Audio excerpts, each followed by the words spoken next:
Buildings are humanity's most abundant creation. We are a species that builds and builds and builds. And increasingly, buildings for humans are like water for fish. In the United States, we spend about 90% of our time indoors. And this figure was determined prior to COVID.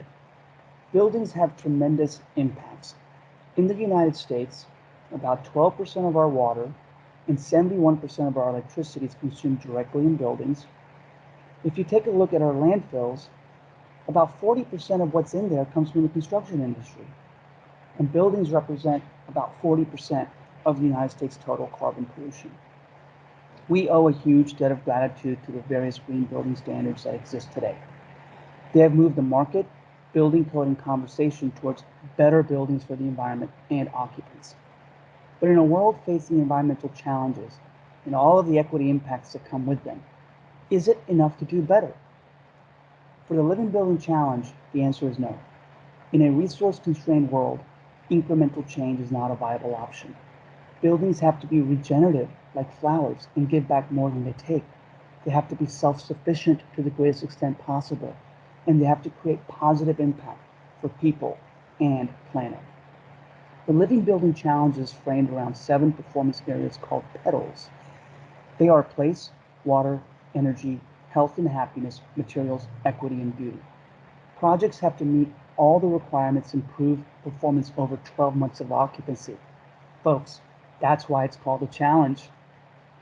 And this brings us to the Kendeda Building for Innovative Sustainable Design, which is at the Georgia Institute of Technology in Atlanta. It's a 36,000 square foot indoor, plus another 10,000 square foot outdoor, multidisciplinary, non-departmental education building. And friends, it is absolutely amazing. It's designed to harvest more rainwater each year than it consumes. And it manages wastewater on site. It produces more solar electricity each year than it consumes. During the construction process, it diverted more waste from the landfill than is sent to the landfill. And that's just the tip of this building's regenerative features. But we don't have time to go through everything. So please visit our website and subscribe to our various social media channels to learn more. And now I'll highlight some features that we believe exemplify the benefits that regenerative buildings have for the communities in which they're located. Let's begin with water, because water is life.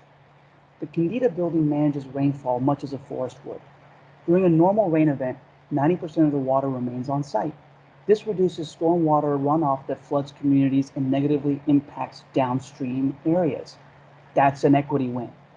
And it also reduces burden to infrastructure. That can save taxpayers money. The building is creative in reusing all types of water. HVAC condensate is used for on-site irrigation. Greywater collected from showers, sinks, and water fountains is pumped to a constructed wetland where plants and soils filter the greywater. In a conventional building, these types of water will go down the drain. Such a waste. Now let's talk about the icky stuff. Foam flush toilets use about a tablespoon of water to deposit your waste into bins in the basement. Basically, we brought an outhouse indoors. Natural systems break down your waste into compost. Our toilets do not connect to the sewer, and this reduces infrastructure burden. Moving on to energy. Here's how the building gets to net positive. It's built well. Air doesn't come in or leave unless we want it to, and there's lots of natural lighting.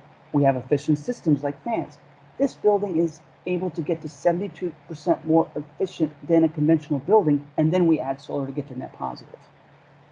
Materials is the most complicated petal.